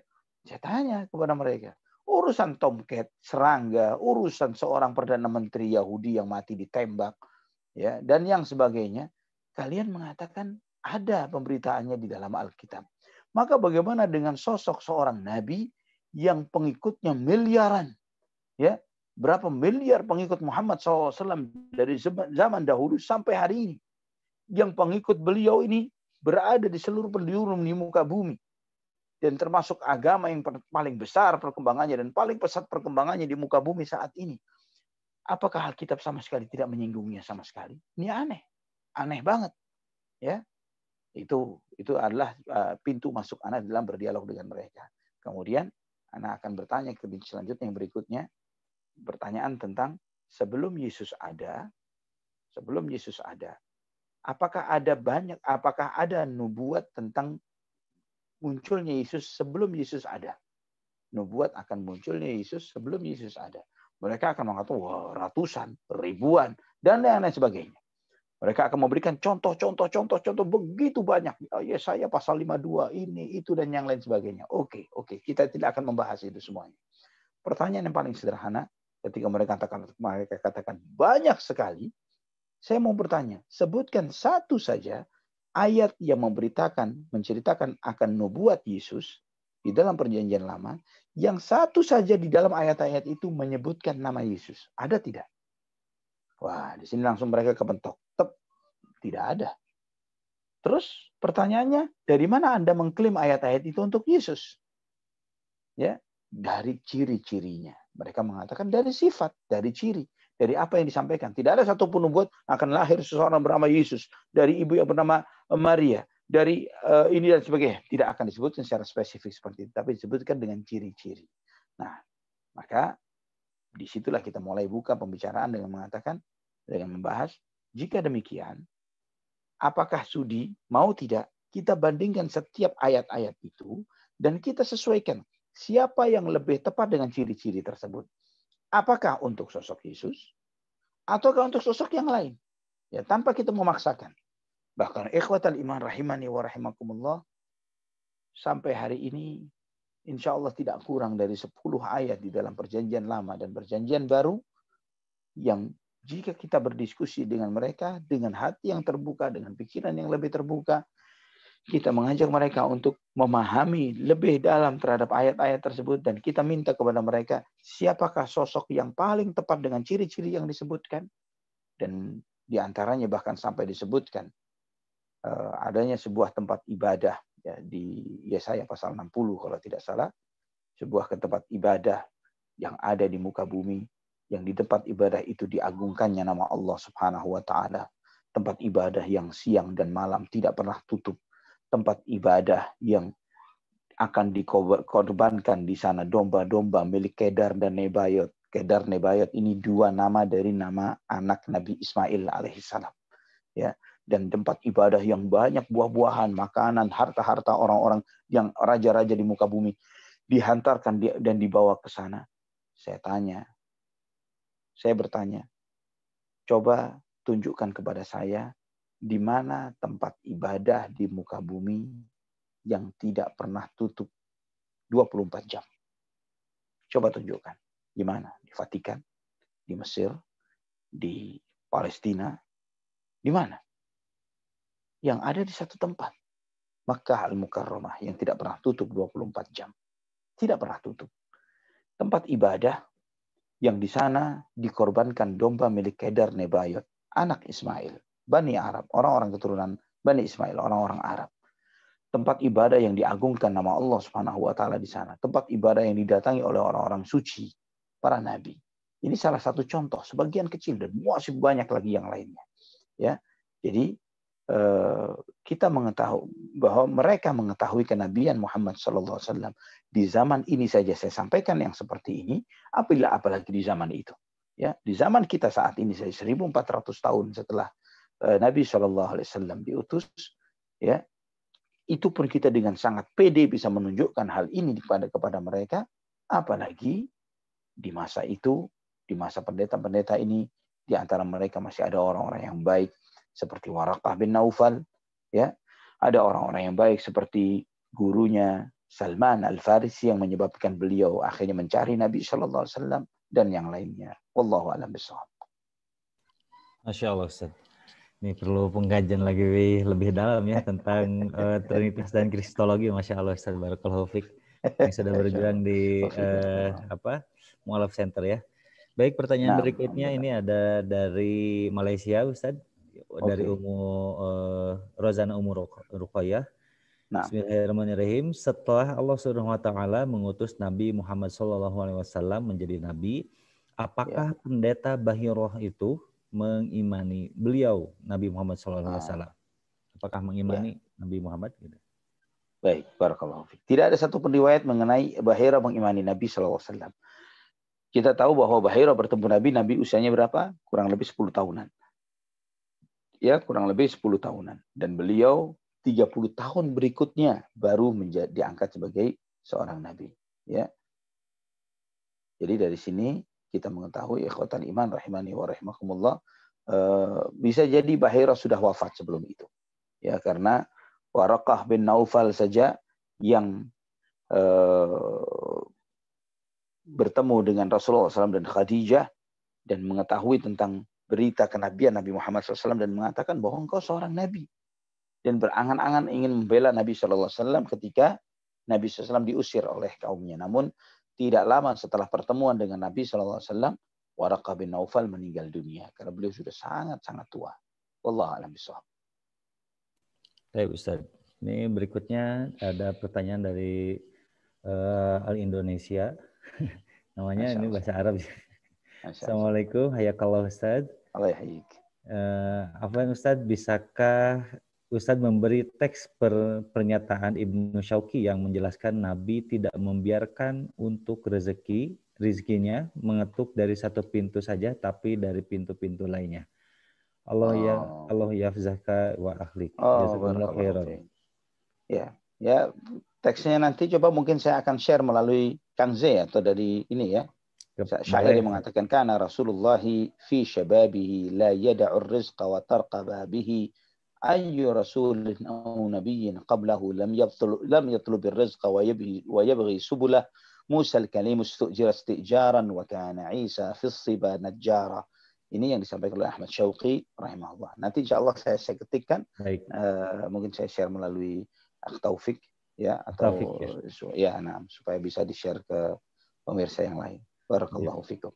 Baik, nanti teksnya akan di-share ke panitia, lalu panitia akan men-share-nya di Instagram Pekerja Mengaji dan juga grup Telegram Pekerja Mengaji ya. Barakallahu fik. Baik. Berikutnya pertanyaan dari Umar Syarif. Nah, Ustadz, bagaimana status kakek Nabi Rasulullah SAW? Apakah beliau ini kafir atau tidak? Demikian. Kakek Nabi SAW kafir, tidak beriman. Oleh karena itu, ya, antum bisa membaca dalam Sahih Bukhari tentang bab wafatnya Abu Talib. Ya, dalam bab wafatnya Abu Talib. Bahwa yang disampaikan oleh Abu Jahal dan yang lainnya kepada Abu Talib di akhir hayatnya, mereka mengatakan, ya Abu Talib, atakrahu an millati Abdul Muttalib, ya, ketika Nabi SAW mencoba mentalqin Abu Talib, mengatakan, ya ammi qul la ilaha illallah, wahai pamanku ucapkan la ilaha illallah. Namun Abu Jahal dan yang lainnya mereka mengatakan, ya Abu Talib, atakrahu an millati Abdul Muttalib. Wahai Abu Talib, apakah engkau membenci agamanya Abdul Muttalib? Itu yang selalu diulang-ulang oleh Abu Jahal, sehingga menyebabkan Abu Talib mati dengan tetap di atas agama ayahnya Abdul Muttalib. Artinya bukan di atas agama tauhid. Wallahu a'lam bishawab. Baik, berikutnya ada pertanyaan dari Akhi Maulana Aziz Muzaki. Assalamualaikum. Waalaikumsalam warahmatullahi wabarakatuh. Sebelumnya saya ucapkan terima kasih kepada Ustadz atas ilmunya yang sangat luar biasa dan sangat diperlukan untuk generasi saat ini. Masya Allah. Barakallahu fiik, Ustadz. Kita mengetahui bahwa dakwah tentang interfaith isu saat ini menjadi sangat sensitif karena masyarakat mudah tersinggung dan tidak bisa membedakan antara dialog ilmiah dan debat kusir. Bahasa sederhananya, pembahasan seperti ini pasti menggiring opini saling menyalahkan agama. Yang ingin saya tanyakan, bagaimana strategi kita sebagai umat muslim untuk menyebarkan dakwah seperti ini? Demikian Ustaz. Barakallahu fiik. Mengenai berdakwah baik kepada sesama umat Islam yang ingin kita cerahkan pemahaman dan keyakinan mereka yang mungkin masih belum paham dengan baik dan benar atau salah jalan, atau terhadap orang-orang di luar ahlul kitab. Para ulama mengajarkan kepada kita, di antaranya Syekh Muhammad bin Shalih Al-Utsaimin rahimahullah, beliau menyebutkan bahwa dakwah Islam ini adalah dakwah fitrah. Dakwah Islam adalah dakwah fitrah. Nah, karena dakwah Islam adalah dakwah fitrah, maka yang kita pancing dari objek dakwah kita, dari lawan dialog kita, adalah untuk membangkitkan fitrah yang ada di dalam hatinya. Ya, ada fitrah dalam hatinya. Karena fitrah ini tidak bisa berbohong. Lisan mungkin berbohong, tapi fitrah dalam hati nurani seseorang. Ya, ketika kita tanyakan kepada seorang Nasrani, Tuhan kamu ada berapa? Ada banyak ya? Maka mereka akan protes mengatakan, tidak, Tuhan saya satu. Ucapan Tuhan saya satu ini adalah fitrah. Tanyakan kepada orang Hindu, tanyakan kepada orang Buddha, berapa banyak Tuhan kalian? Ada 4, ada 5, ada 7. Mereka tidak, Tuhan saya satu. Mereka tidak akan mengatakan banyak Tuhan. Ya, karena fitrah, platform yang sudah Allah simpan, software yang telah Allah simpan di dalam setiap hati setiap manusia, akan menolak adanya sosok Tuhan lebih dari satu. Ini sudah software yang Allah tanamkan. Software yang Allah tanamkan dalam hati setiap manusia akan meyakini bahwa sosok Tuhan adalah yang maha sempurna, yang memiliki sifat-sifat yang baik, yang agung dan mulia, tidak memiliki sifat kekurangan, tidak memiliki sifat cacat, celah. Itu sudah platform, sudah software yang telah Allah tanamkan. Maka kemudian tanya kepada mereka, ya, tapi Tuhan yang kalian sembah, dia asalnya nggak ada loh. Terus kemudian lahir pada tahun sekian dan mati tahun sekian. Antara lahir dan matinya, dia juga mengalami proses dikandung oleh ibunya 9 bulan. Kemudian lahir melalui ya jalur itu, ya jalannya. Kemudian disusuin oleh ibunya, di khitan misalnya. Dan kemudian dia juga menjalani kehidupan seperti manusia yang lainnya. Butuh makan, butuh minum. Ya kalau ada input pasti ada output. Ya makan minum juga ada outputnya juga. misalnya. Hal-hal yang seperti ini ada pada sosok semua jenis sesembahan dan yang dituhankan selain Allah Subhanahu wa taala. Maka dengan mengajukan pertanyaan-pertanyaan sederhana tentang hal ini, kira-kira sosok Tuhan yang layak disembah itu yang memiliki sifat seperti apa sih? Apakah layak Tuhan itu makan, minum? Layakkah Tuhan itu hidup dan kemudian mati? Layakkah Tuhan itu pendendam sehingga ketika ada hambanya yang berbuat salah hanya karena makan buah yang salah, kemudian memberikan hukuman sampai setiap keturunan dari orang itu lahir sudah nanggung dosa? Begitu pendendamkah? Atau seberat itukah dosa yang dilakukan hanya karena makan buah yang salah misalnya? Hal-hal yang sederhana, ajukan pertanyaan-pertanyaan. Apakah adil menempatkan seseorang menanggung dosa yang tidak dilakukan oleh dirinya? Padahal Tuhan itu mesti maha adil, nggak mungkin maha zalim. Ya, nggak mungkin maha zalim, tapi maha adil. Maha pengasih atau maha jahat? Maha pengasih, bukan maha jahat. Ya, maha pengasih penyayang, maha pengampun apa tidak? Tapi bukan maha pendendam. Nah, hal-hal seperti ini kalau kita cross checkkan ke dalam kitab, gelitik kita pancing fitrah mereka untuk memahami hal-hal sederhana ini, akan membuat mereka tersadar benar. Yang benar adalah akidah Islam, akidah tauhid, la ilaha illallah Muhammadur Rasulullah. Wallahu a'lam bishawab. Baik, Ustaz.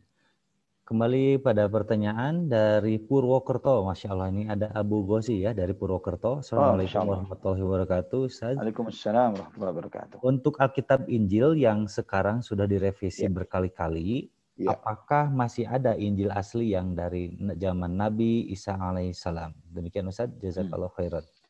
Jawaban sederhana untuk pertanyaan ini sudah Ana jawab dari sejak dahulu kala ketika ditanya tentang hal ini.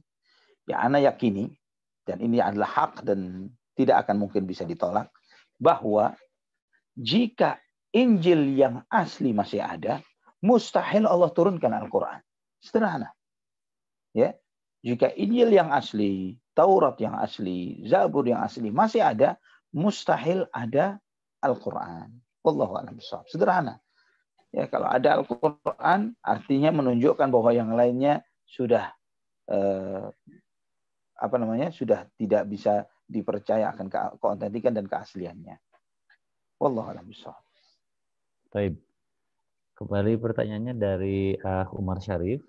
Nah, pertanyaannya mengenai penjelasan ciri-ciri Rasulullah SAW di dalam Injil yang sudah Ustaz sampaikan ke orang Nasrani. Bagaimana mereka menerima atau mengingkarinya? Ya, ada yang menerima, ada yang mengingkari. Ya, ada yang menerima dengan akhirnya alhamdulillah ada di antara teman anak yang hanya masuk Islam pada saat itu, dan juga banyak yang lebih banyak mengingkarinya dan tidak percaya. Tapi kalau mengingkari kemudian mereka bisa menunjukkan alasan dan bukti, ya itu adalah oke. Ya, namun ketika mereka tidak bisa menunjukkan alasan dan bukti, maka alasan apa mereka menolak akan berita nubuat yang Ana sampaikan ini. Ya, ini Ana bacakan salah satunya, contoh ya, Ana contohkan salah satunya.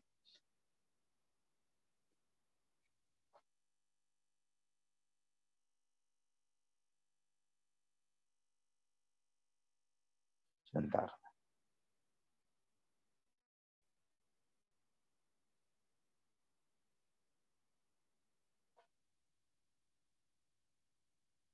Ya, ini di kitab Yohanes pasal 14 ayat 16. Ya, itu Yesus berkata, aku akan meminta kepada Bapa dan dia akan memberikan kepadamu seorang penolong yang lain.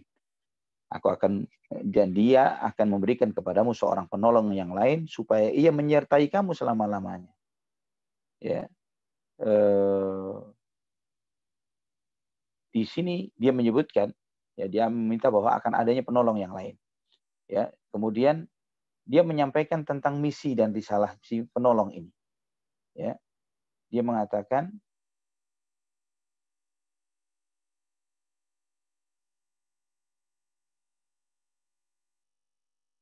ya, tetapi penghibur, yaitu Roh Kudus yang akan diutus oleh Bapa dalam namaku, dialah yang akan mengajarkan segala sesuatu kepadamu dan akan mengingatkan kamu akan semua yang telah kukatakan kepadamu. Ya, ini disebutkan bahwa dia menyampaikan dan dia mengatakan juga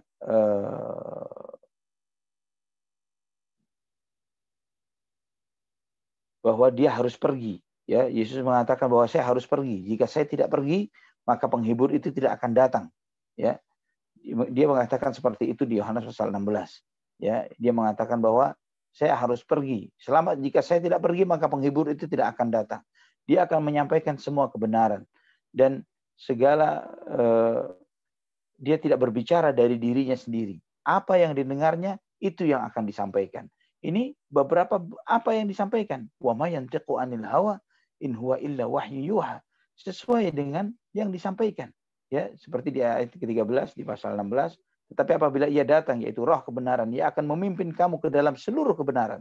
Sebab ia tidak akan berkata-kata dari dirinya sendiri, tapi segala sesuatu yang didengarnya itulah yang akan dikatakannya, dan dia akan memberitakan kepadamu hal-hal yang akan datang. Ini di antara salah satu contoh ya dari banyaknya ayat-ayat yang menjelaskan akan hal itu. Ya, jadi kalau ditanya apakah ada di antara mereka yang menerima, ada yang menerima. Kalau ada yang menolak, ya banyak yang menolak. Namun kita tanyakan, siapa yang dimaksud? Kalau penambahan yaitu roh kebenaran, ini kan maksudnya adalah roh, ya. Jadi bukan sebutnya adalah sosok seseorang. Kita jawab dengan cukup banyak ya asumsi untuk menjawab asumsi ini. Yang pertama, kalau dia adalah sosok roh, bukan sosok individu tertentu, kita tanya, apakah mengharuskan Yesus pergi? Kenapa dia harus pergi supaya dia datang? Kenapa harus hilang dulu Yesusnya, baru sosok ini baru terlahir, baru muncul? Ini menunjukkan bahwa dia bukan sosok roh. Bukankah menurut keyakinan orang Nasrani sendiri, Yesus itu dikuatkan oleh dan dengan Roh Kudus? Ya, ini salah satu jawaban. Dan yang kedua, cara menjawabnya adalah silakan antum membaca versi Alkitab berbahasa Inggris. Alkitab berbahasa Inggris selalu menggunakan kata ganti itu untuk seseorang, untuk spirit, roh, ya, untuk the Holy Spirit itu dengan kata ganti it, ya, bukan kata ganti he atau she. Tapi ketika menjelaskan ayat-ayat ini menggunakan kata ganti he, bukan it, ya, bukan diarahkan kepada merujuk kepada seorang sosok Holy Spirit, tapi merujuk kepada seorang laki-laki. Ini salah satu saja, dan masih banyak lagi cara untuk menjelaskan kepada mereka sebagaimana dijelaskan oleh para ulama yang mendalami tentang ilmu ini. Wallahu a'lam bishawab. Masya Allah. Satu pertanyaan terakhir Ustadz ini. Nah. Apakah Holy Bible yang berisi Perjanjian Baru dan Perjanjian Lama adalah gabungan dari Turah dan Gospel? Dan jika iya, mengapa mereka menggabungkannya, Ustaz? Demikian, Ustaz. Ya. Holy Bible, Alkitab, itu gabungan, di situ ada Taurat, di situ ada Zabur, ya. Tapi Zaburnya mereka disebut dengan Mazmur, ya. Di situ ada Injil yang 4 di Perjanjian Baru. Ya, mereka membagi Alkitab itu Holy Bible menjadi 2 bagian besar, ya, Perjanjian Lama, Perjanjian Baru. Apa maksud Perjanjian Lama? Apa maksud Perjanjian Baru? Maksudnya Perjanjian Lama adalah sebelum masanya Yesus. Perjanjian Baru setelah masanya Yesus. Ya, mereka meyakini bahwa 5 kitab pertama, Kejadian, Keluaran, Imamat, Bilangan, dan Ulangan adalah kitab Taurat, tapi ini palsu. Setelah itu ada kitab Yosua, kitab Hakim-Hakim, kitab Rut, kitab Samuel, Raja-Raja, Tawarikh, dan terus seperti itu. Ya, mereka ada kitabnya Ayub, katanya ada kitab Mazmur. Mazmur ini mereka klaim sebagai Zabur, tapi sangat berbeda.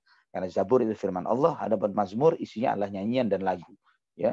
Dan seterusnya sampai kitab Zakaria dan Maleakhi. Ya, itu akhir dari Perjanjian Lama. Adapun Perjanjian Baru mulai dari Injil Matius, Markus, Lukas, Yohanes, Kisah Rasul, dan seterusnya sampai kitab Wahyu.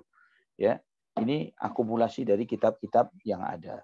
Dan ini sejarah panjang, ikhwatal iman. Tidak tiba-tiba the Holy Bible itu jadi seperti yang sekarang. Sederhana saja, ini kan sudah artinya era yang sedemikian terbukanya tentang informasi dan yang lain sebagainya. Jika antum melihat, mencari di beberapa toko-toko Alkitab, dan ini bukan sebagai anjuran ya, cuman Anda sampaikan gambaran saja bahwa di toko-toko Alkitab, Anda mencari the Holy Bible atau Alkitab, itu ada 2 versi besar, yaitu versi Katolik dan versi Protestan. Ya, ketika Anda tanya milik Alkitab yang mana, Katolik atau Protestan, apakah beda? Beda, ya, karena versinya Katolik ini ada kurang lebih 10 kitab. Ya, bedanya di Al-Quran Kita mau klasifikasikan berdasarkan surat-surat Al-Fatihah, surat Al-Baqarah, surat Ali Imran, surat An-Nisa. Tapi kalau di dalam kitab suci mereka, kitab Kejadian, kitab Keluaran, kitab Bilangan, kitab Imamat, kitab Bilangan, kitab itu, dan kitab misalnya kitab Titus, kitab Ibrani, ya, dan lain sebagainya. Namanya seperti itu ya. Jadi kitab raja-raja, misalnya kitab Ulangan, kitab Bilangan, dan sebagainya. Nah, di dalam versi Katolik ada 10 kitab yang tidak ada di versi Protestan, yang mereka istilahkan dengan istilah Deuterokanonika. Nah, Deuterokanonika ini adalah 10 kitab, ya, tambahan kitab Ester dan seterusnya, yang tidak dimiliki oleh Alkitab Alkitab milik Protestan. Jadi kitab sucinya saja beda, Tuhannya beda, ritual-ritualnya beda. Ya, banyak hal yang sangat berbeda. Ini juga sebagai jawaban ketika dulu sekali ketika anak masih SMA. Nah, ada teman bertanya kepada teman yang Nasrani, dan ya, apa bedanya Katolik Protestan? Kemudian dia mengatakan, ya sama seperti bedanya antara Muhammadiyah dan NU. Langsung anak jawab, kamu bohong. Ya, karena kenyataannya Tuhan kalian beda. Tuhan kalian, orang-orang Katolik mempertuhankan Bunda Maria. Ya, mereka mempertuhankan santo-santo, santa ini dan itu. Dan Protestan tidak. Kalian dalam kitab suci kalian memiliki, orang-orang Katolik, Deuterokanonika.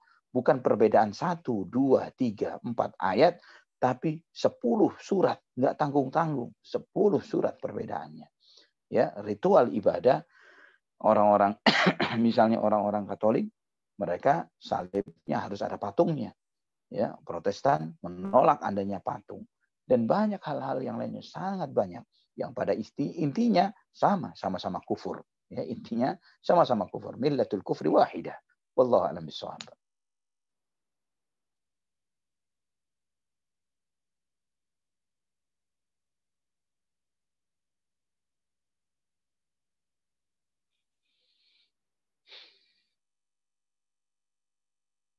Kang Zi? Halo.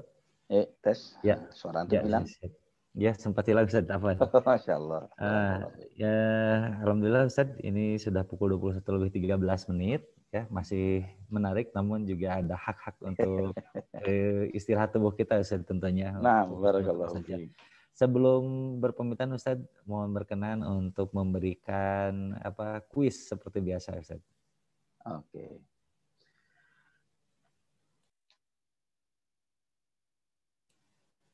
Di mana perjalanan kemanakah Nabi SAW ketika rombongan beliau dan paman beliau Abu Thalib dihadang atau bertemu dengan pendeta Bahira. Jadi arah perjalanan kemanakah Nabi SAW ketika akhirnya beliau bertemu dengan pendeta Bahira ini. Sederhana dan gampang, sangat gampang sekali.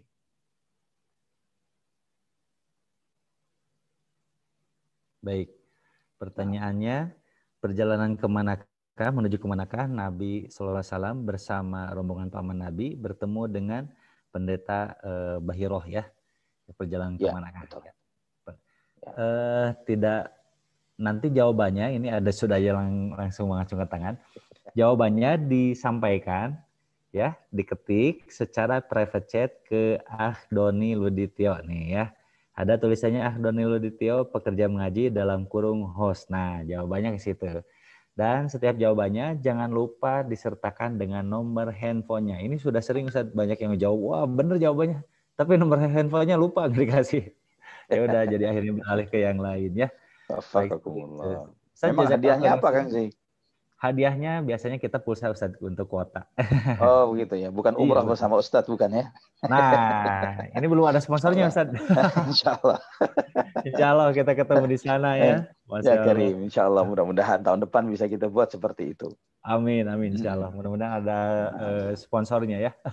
Amin ya rabbal alamin. Barakallahu fiikum. Baik Ustaz, terima kasih Ustaz. Jangan lupa tadi tentang teks yang dari apa namanya? Ya, Ahmad Syauqi. Ya, insya Allah anak ketikkan dan anak kirim ke Akh Taufik. Baik Ustaz. Terima kasih Ustaz. Barakallahu fiikum. Kita tutup dengan doa kafaratul majlis. Subhanakallahumma wa bihamdika asyhadu an la ilaha illa anta astaghfiruka wa atubu ilaik. Assalamualaikum warahmatullahi wabarakatuh.